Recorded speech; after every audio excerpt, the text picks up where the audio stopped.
اللہ کا ذکر بے چین دلوں پر ایسے اثر کرتا ہے جیسے بارش کے بعد بے جان اور بنجر زمین سے کسی ننھے کونپل کا نکل آنا۔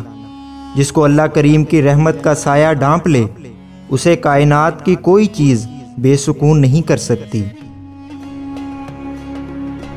صرف ایک محبت ہے جس میں طعنہ نہیں، الزام نہیں، رسوائی نہیں، بے چینی نہیں، بے قراری نہیں، شرمندگی نہیں اور بے اعتمادی نہیں، اور وہ ہے اللہ، اور صرف اللہ سے محبت۔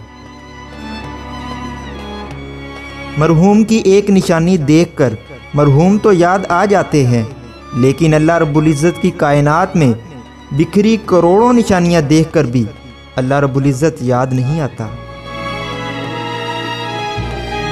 ایک حقیقت ہے کہ آدمی جس چیز سے ڈرتا ہے اس سے دور بھاگتا ہے اور اپنے آپ کو بچاتا ہے، اور جس چیز سے رغبت رکھتا ہے اس کی تلاش اور جستجو میں لگا رہتا ہے، اور جب اللہ تعالیٰ سے محبت ہو جاتی ہے تو اپنے نفس سے وحشت ہونے لگتی ہے۔ اللہ سے رجوع کرنے میں دیر نہ کرو، بے شک اس نے عرش الہی پر تحریر لکھ دی، میری رحمت میرے غضب پر حاوی ہے۔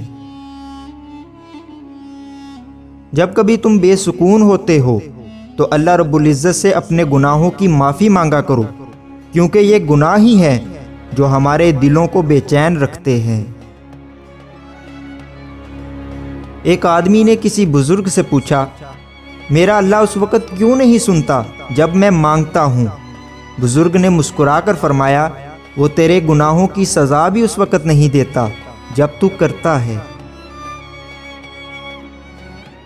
آگاہ اپنی موت سے کوئی بشر نہیں، آگاہ اپنی موت سے کوئی بشر نہیں، سامان 100 برس کا پل بھر کی خبر نہیں۔